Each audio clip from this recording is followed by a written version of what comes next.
दलितों में आत्मविश्वास जगाने के लिए एक से एक क्रांतिकारी कदम उठाने वाले अयंगाली ने तब के दौर में कुछ ऐसा किया जिसका दलित महिला वर्ग पर काफी ज्यादा असर हुआ।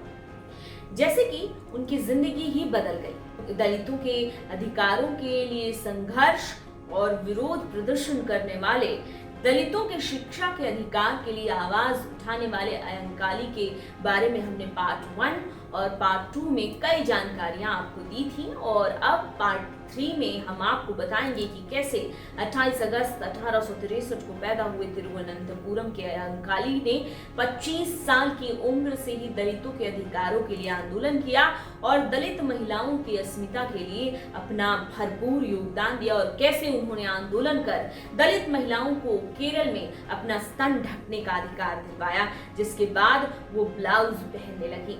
जानेंगे इस बारे में सब कुछ, लेकिन उससे पहले अगर आपने हमारा ये चैनल अभी तक सब्सक्राइब नहीं किया तो जल्द कर लें। अगर आपको ये वीडियो पसंद आए तो वीडियो को फटाफट लाइक करें और ज्यादा से ज्यादा शेयर करें। दरअसल ऊंची जाति की मौजूदगी में पहले दलित महिलाओं को अपने स्तन के कपड़े हटा देने होते थे। क्या था ये महिलाओं की अस्मिता पर घात करने वाला नियम, जिसके बारे में अयंकाली ने संघर्ष किया।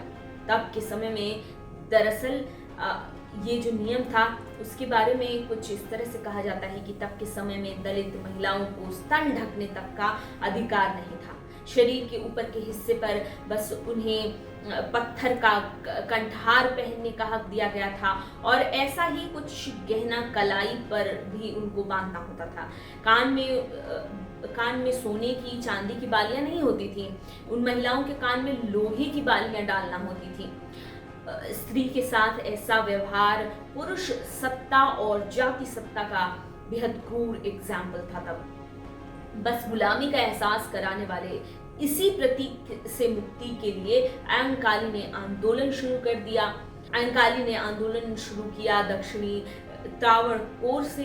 अयंकाली ने एक सभा में आई स्त्रियों से डट कर कहा कि वे दास्तां के प्रतीक आभूषणों को त्याग दें और सामान्य ब्लाउज पहन ले।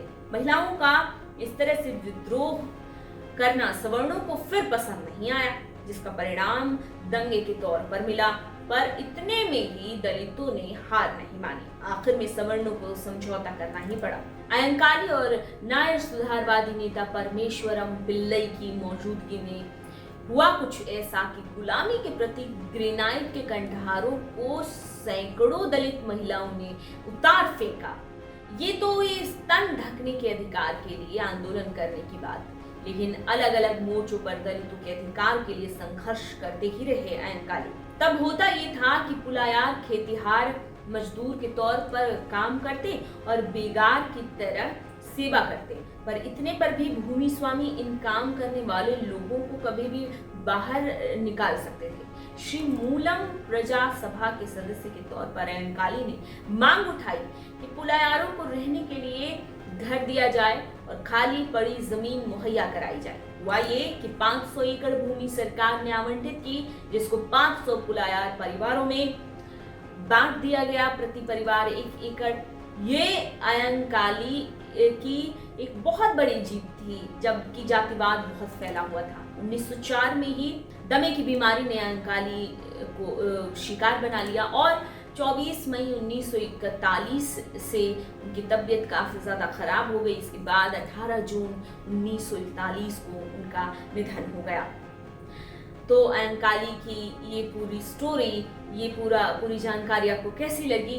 क्या आप अयंकाली के बारे में पहले जानते थे? हमें कमेंट सेक्शन में ज़रूर बताएं। हमारे साथ बने रहें।